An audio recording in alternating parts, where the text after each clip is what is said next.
Hey everyone, NWA Prepper here. So, kind of continuing a little bit about my preparedness group talks. This is one of around about 3, maybe 4. I haven't finished my thoughts today on prepper groups, joining and being part of them, mostly pertaining to, if you don't, I've done one on if you don't like the group, don't stay with it. I've done one on community supplies. And so this time my train of thought is recruitment. So let's say that you've got a core group of people that your families gel together and can get along and make decisions and spend time together, and you found some folks that can do the good, even if that's you and one other family. You know what, to keep it easy, let's just start 2 of you. There's your family and another family that have started preparing together. One of you happens to have some land that you can do some things on. You can plant some gardens and build some sheds and stuff. And so that's what you're doing. Well, two families is lonely. There's a lot of work that needs to be done now, and there's even more work that needs to be done later. And so you've decided it's time to reach out. How do you do that? Recruitment. Just like recruiters recruit for companies, just like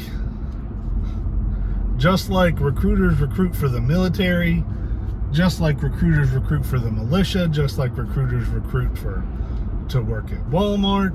Recruiting is a vital aspect of any organization. Nobody just falls in your lap. You have to go recruit them. You have to go look for them. You've got to dig for them. You've got to uncover the treasure and the trash. Sometimes what looks like trash may be treasure. Sometimes what looks like treasure may be trash. And you can't tell that right off the bat, and so you just kind of have to find somebody with a general, hopefully a better than other ability to read people, but that person also needs to be personable and able to interact with people, perhaps be pleasant. It's got to be somebody that people are willing to communicate with. It would be best if that person was honest all the time. Honesty. Don't build your group on anything that's not true. You have to get out there. You have to go looking for these people. And so as a recruiter or a recruiting team, or however you want to word it, a headhunter, a seeker, it doesn't matter. Whatever you call them, you've got to get out there and you've got to find people. You have to go find them. You have to go looking to the places that you like to be. That's the benefit of this, is that hopefully you already like to be at those kind of places, and you need to go there and you need to find people. You need to keep your eyes and ears open so that those people don't have to go out of their way to be found. So if you're looking for those people already and listening for those people, then when you find them, I'm not saying to follow them,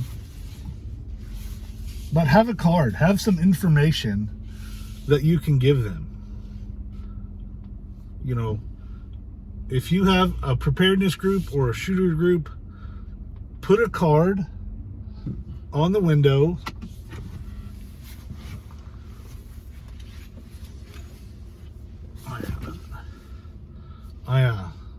Sorry. Put a card on the window, or hand it to them. Go, hey, I heard you talking about long-term storage food. I'm into preparedness. I've got a little bit of a group that that we're looking to talk to people, and give them a card, or better yet, have an event that you can invite them to.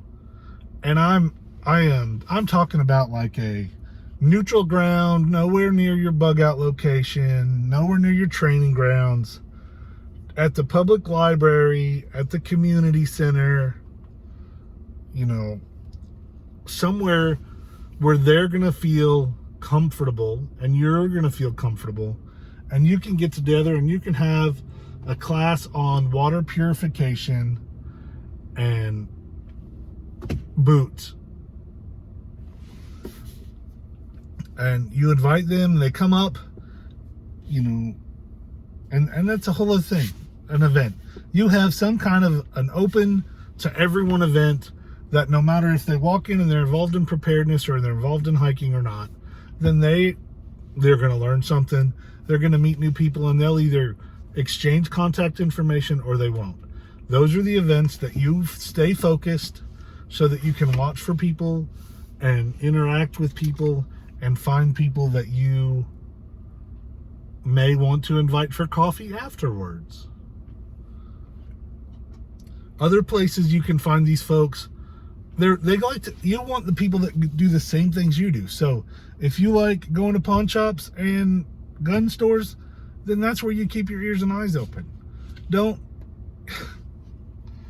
do it at the unemployment line and it's across the street. Unemployment is not an issue in this. Don't do it somewhere that you normally go.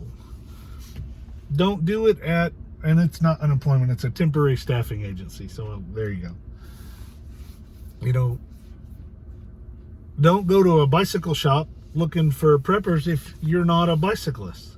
If your group that's not a primary concern of theirs. Because who are you going to see there? They're not going to be 2A friendly preparedness people that their focus is at a $2,000 bike shop. Don't get frustrated. If you like going to Bass Pro Shop, go to Bass Pro Shop. If you like going to a beekeeping store, go to a beekeeping store. Get to know those people. Put a card up. Hey, if you're interested in preparedness and you live in this region, here's an email address. Here's a YouTube group, or a Facebook group, or here, we used to have Yahoo groups. There's some of those, and we have every other month or every fifth Friday night, we meet here at this library and we have a get together. Go find those people. You've got to be looking for them. Just like I tell you all the time, you have to be looking for the preparedness stuff. You've got to keep your eyes open for good, inexpensive preps. You've got to keep your eyes open and always be willing to be open to a new prepper family. I'm not going to lie, in this parking lot that I'm in, I'm waiting on a date. I have a date with two lovely ladies, my wife and my daughter. They'll be here soon. And I have already checked out every sticker on the back of every vehicle in this parking lot, which I hate stickers. Don't put them on your car. But I've looked and I've kind of made assumptions about the cars and the people in them. If you see somebody that has a logo from a company like, I'm looking at a Duluth Trading logo. If you like Duluth underwear, if they have a logo for something that you recognize, a Magpul one, I'll use that as an example. There is not one in this parking lot. And maybe on the cooler in the back of my truck is as close as it gets. But then notice them, watch them, and say, oh, is he carrying? Does Does his pants look dirty? Does it look like he's a worker? Does, blah, blah, blah, blah, blah. Does he sound like it? Do you see anything that just pops out at you? Do you see anything that perhaps you feel is divine, a divine meeting, and they happen all the time, and we ignore them? Open your heart to the Spirit, and that won't happen as much. Is it something divine? Has this person decided to come get Panda Express the same time as you so you two could meet? Look for those opportunities. Have a thing to invite them to. A meeting, a get-together that's open to everyone. Get to know them. Then if you like them when you're there, invite them to coffee, invite them to dinner. Get to know them, and then bring a couple extra. Tell them, hey, I got a few folks that I'd love for you to meet. I really am liking you so far. Would you be willing to meet us at Brahms for dinner?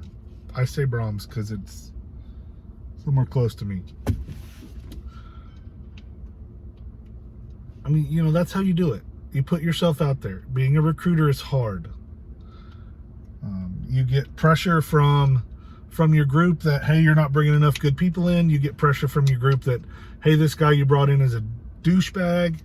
You get pressure from the people, hey, I'd really like to meet your group, and if they're not for you, you're like, you got to deal with it from all angles. You've got to be strong of character, strong of heart, and you've got to always be open.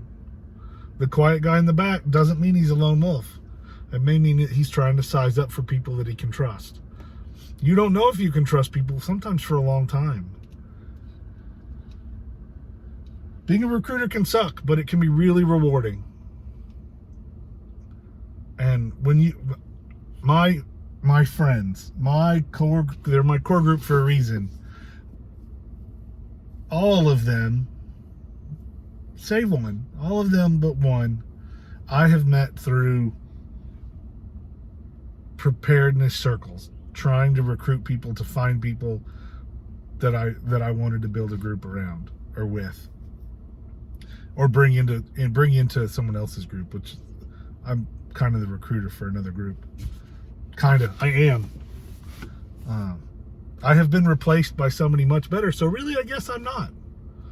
I'm just member at large. And I like that. And that's because I do YouTube videos. So since I'm already way out there, it's best that I'm not be the main point of contact for the group. And so I'm not. Not saying I don't have, the ability to make a suggestion like any other member of the group, but I'm not the primary point of contact for our group. And I like it. I'm kind of the liaison officer with other groups. And I hope I do okay at that. But you've got to be willing to put yourself out there. You've got to be willing to talk to lots of people. It's like trying to get a date. You're going to get turned down 9 times out of 10. And then of that 10th person, 10 of those, one of them is someone you'll want to visit with again. And of those 10 that you visit with again, maybe one of them will be willing, and your group will be willing to spend some more time with. And maybe another one of those 10 become a member of your family. It's hard. It's heartbreaking. It's heartwarming. It's worth it in the end. For more than just rifles on a fence. You've got to have farmers in the field. You've got to have medics hanging around. You've got to have mechanics wrenching on things. And you've got to find all those people. You've got to let them know that you're looking for them. Or you're all going to walk around in the same room and not see each other and not pay attention to each other. You can do it. It's super hard. It's the hardest job there is other than being leadership. And those of you that are leaders of a group, I don't wish that on my worst enemy. Keep up the good work. Let's get ready.